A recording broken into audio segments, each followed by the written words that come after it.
Good evening, I'm Heather Herron. And I'm Mark Mellinger. Captain Jim Zamora was arrested over the weekend for driving through railroad stop arms, drinking and driving, and refusing a breath test. Zamora has been relieved of his duties since that arrest. News Channel 15's Megan Royst has been digging deeper into the story, and you have the copy of his work record.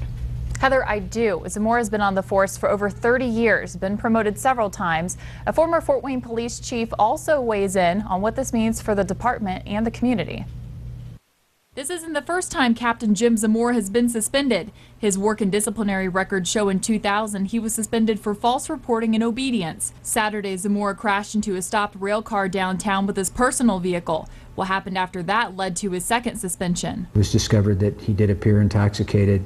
He ultimately was arrested for operating while intoxicated. Former Fort Wayne Police Chief Neil Moore works for the Institute of Law Enforcement Administration in Texas. He says this incident may have damaging impacts for more than just Zamora. If they see an officer that is involved in an act of misconduct, then they may have a tendency to view all police officers in the same light.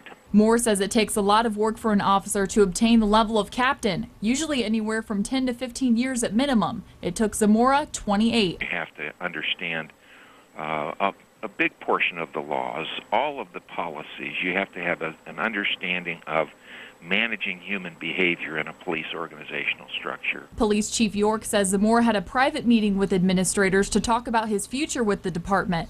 They were unable to tell News Channel 15 when Zamora would be returning back to work. The standard consequence for operating a vehicle while intoxicated is 5 days suspended without pay.